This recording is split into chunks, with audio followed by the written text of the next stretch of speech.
Estamos con el ex procurador Julio Arbizu, quien investigó a la caída del gobierno de Fujimori y siguió varios de los casos por los cuales se ingresó a la cárcel al expresidente. Buenas noches, Julio. Cuéntanos qué opinas de lo que ha hecho el Tribunal Constitucional seguidamente de la mano con el gobierno de Dina Boluarte para liberar por segunda vez a Alberto Fujimori.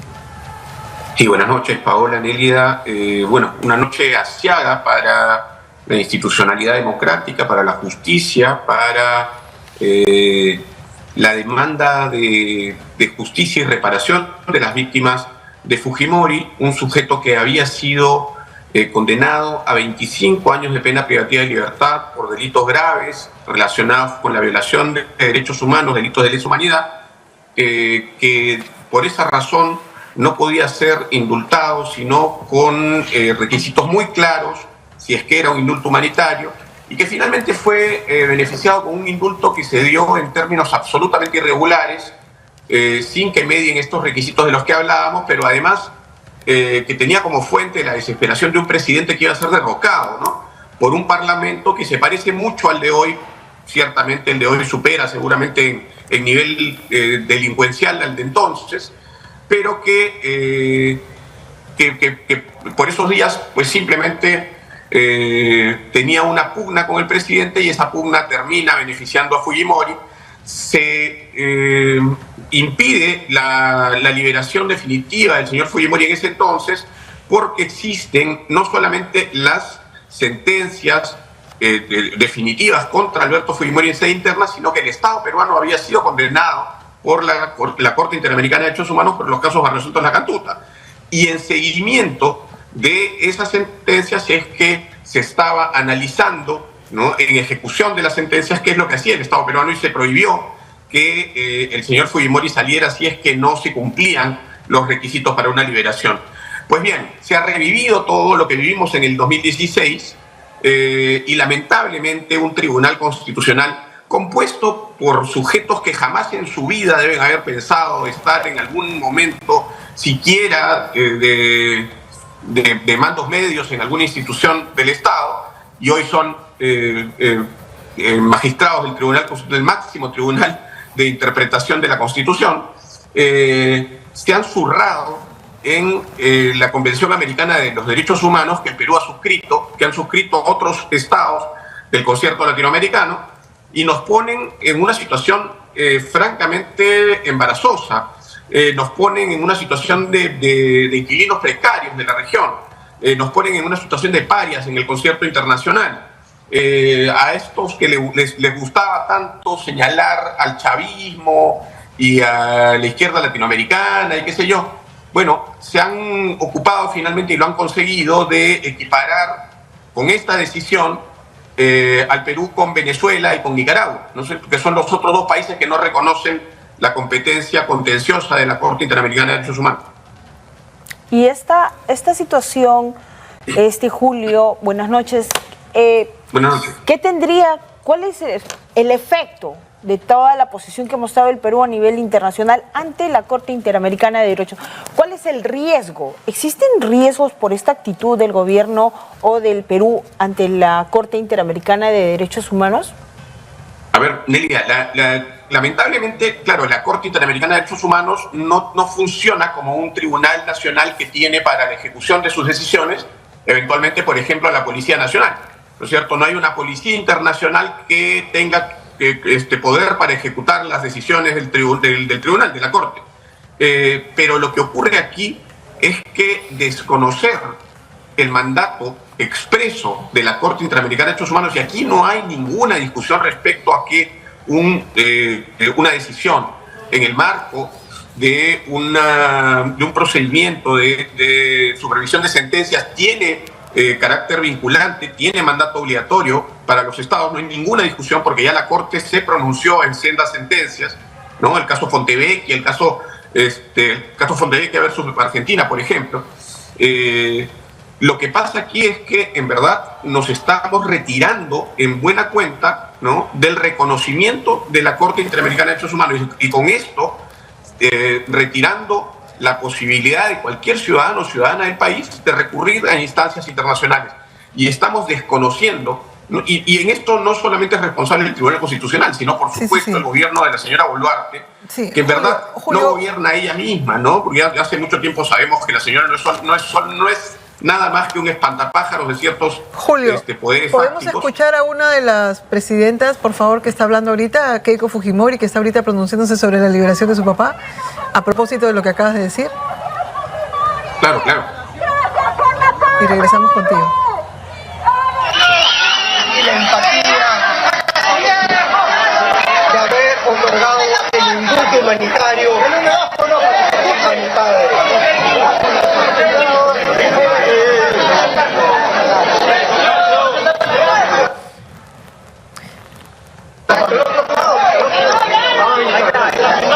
Muy buenas noches, señores periodistas.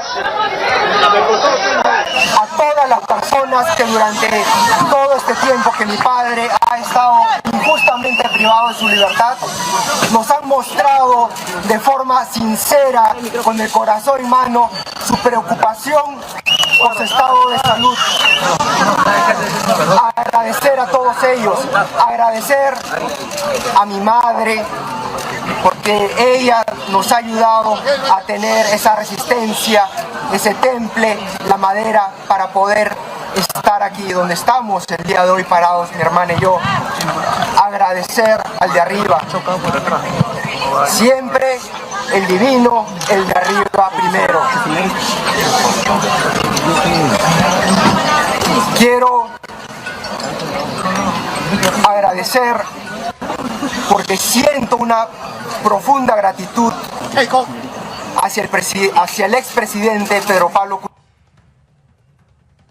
Le dio el indulto humanitario a mi padre, tuvo la sensibilidad y la empatía de otorgarle el indulto. Agradecer a todas las personas quienes más adelante, después, tuvieron que revisar el caso de mi padre y que finalmente terminaron por hacer justicia. Agradecer a mi hermana Keiko, agradecer a toda mi familia, porque Keiko definitivamente, puede sonar cliché, la unión hace la fuerza.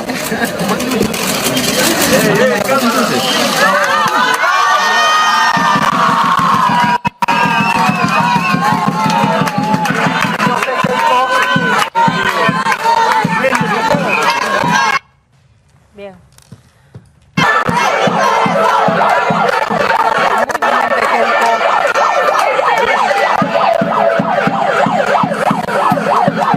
Papá, nuestro viejito.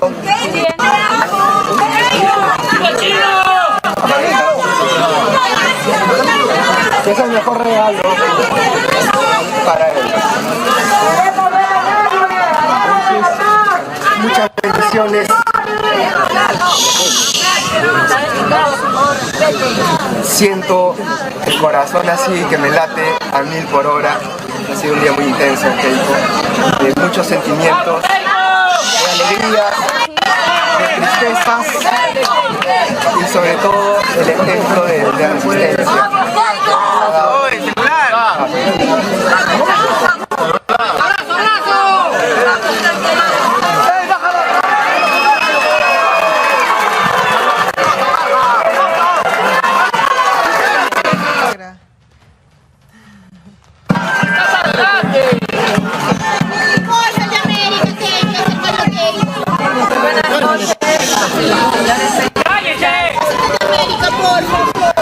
Buenas noches. No, de América, acércalo, ¿qué?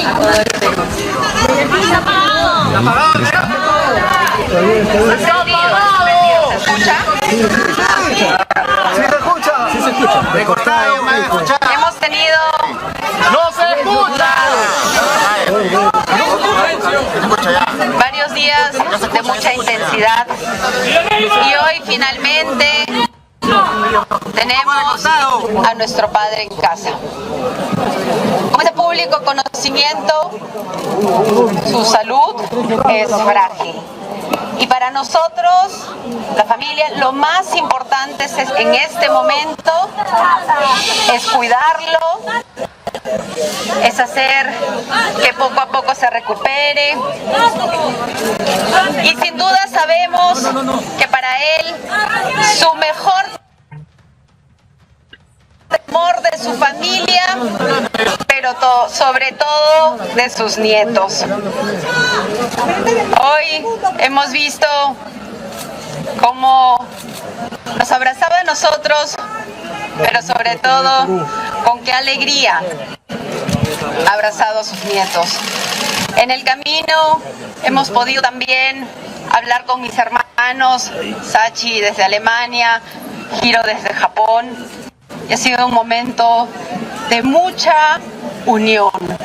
El camino sin duda ha sido largo, un camino doloroso para nuestra familia, de alejamientos, pero hoy sobre todo de unión. Queremos decir también que esperamos empezar todos un nuevo proceso. En nuestro corazón no cabe ni odio ni rencor, solo gratitud y por todo lo que estamos sintiendo en este momento. Me uno a las palabras también de agradecimiento al expresidente Kuczynski, que otorgó el indulto, y a todas las personas y autoridades que... Muy bien, estas fueron las declaraciones de Kenji Fujimori, Keiko Fujimori, y creo que Julio, pareciera que todo lo que ha sucedido políticamente hablando a raíz de la salida del señor Alberto Fujimori ha pasado por desapercibido. O sea, voy a repetir textualmente lo que ha señalado el señor Kenji Fujimori. Mi padre estuvo injustamente privado de su libertad. O sea, no tenemos historia en el país, el señor no reconoce todo lo que sucedió. No, este es un tema que va a desatar también otra ola de críticas frente a lo señalado por Kenji Fujimori. Bueno, lo han dicho ustedes, efectivamente, uno de los requisitos que tendría que haber observado el señor Fujimori y su defensa para que esta salida tenga algún cauce jurídico, si se quiere, era en principio el reconocimiento y el pedido de perdón a las víctimas, ¿no? Y eso no ha ocurrido, por el contrario, sus dos hijos se mantienen sosteniendo que el padre es inocente, de un sujeto condenado a 25 años de pena privativa de libertad por delitos graves contra la humanidad, pero además condenado de forma también definitiva y habiéndose allanado a las acusaciones por casos graves de corrupción, ¿no? O sea, no estamos hablando solamente de que fue encontrado culpable en juicio oral, siguiendo el proceso hasta el final y siendo condenado por los delitos de homicidio y secuestro, sino que él reconoció y por eso no hubo juicio respecto de los delitos contra la administración pública. Pero lo que nos queda, creo, ahora es que es la certeza que deberían tener también sus hijos, ¿no? Que son políticos como él. La señora Fujimori, además, fue responsable, protagónica del fracaso del indulto primigenio otorgado por Pedro Pablo Kuczynski, así es que mucha gracia no le debe ser al otro hermano. La unión hace la fuerza, dice. Entonces, seguramente, para conseguir esta vez de manera irregular nuevamente el indulto, han tenido que limar asperezas. Pero lo que yo quería decir a ellos y en verdad recordarle a la gente es que cualquier sujeto condenado de manera definitiva por delitos tan graves como el señor Fujimori no deja de ser, por haber sido liberado de manera irregular al caballazo, no deja de ser el delincuente que es, no deja de ser el asesino y el corrupto que es, no deja de ser el ladrón que es. Fujimori en su casa o en Barbadillo es igualmente un personaje indigno para la historia republicana de este país. Para cerrar esta entrevista, sí, quería cerrar esta entrevista con la consideración de que hemos hablado con el magistrado César Ochoa y con Manuel Monteagudo. Ellos se han enterado, César Ochoa por WhatsApp y Manuel Monteagudo por redes sociales del auto que hace el Tribunal Constitucional. Es decir, Francisco Morales no tuvo la gentileza ni las formas de hacer un pleno o una agenda para tocar un tema tan complejo. ¿Por qué crees que lo hicieron? Paola, y eso es grave, en principio, primero porque efectivamente, como dices tú, debió convocar al Pleno del Tribunal Constitucional y no lo hizo, pero en segundo lugar porque tomando una decisión tan grave como es desconocer un mandato imperativo de la Corte Interamericana de Derechos Humanos, eso requería de unanimidad del colegiado. Eso es gravísimo y por lo tanto, más allá de que efectivamente, como decíamos, la decisión vulnera compromisos del Estado en materia de derechos humanos, en materia del sistema interamericano, también carece de una serie de requisitos formales que seguramente en los próximos días se tendrán que poner en evidencia, ¿no? Por eso yo escuchaba más temprano a Rosa María Palacios que decía que es muy probable que, claro, salga ahora y vuelva a entrar en prisión en unos días más. Eso es también jugar con la salud de un anciano de más de 80 años, ¿no? Fujimori ha debido salir como tendría que haber salido, es decir, concediéndole un indulto humanitario si es que lo merecía y pidiendo perdón a las víctimas. Esto no ha pasado. Sus hijos y sus acólitos ocasionales y los de siempre han preferido esta forma, que es una forma de estabilizar también al Estado, aprovechando además un momento de crisis que vive el país, dando cuenta además de esa manera de su absoluto desprecio por el país y por su institucionalidad. Bien. Julio, vamos a estar al pendiente de lo que suceda más adelante. Agradecemos tu participación.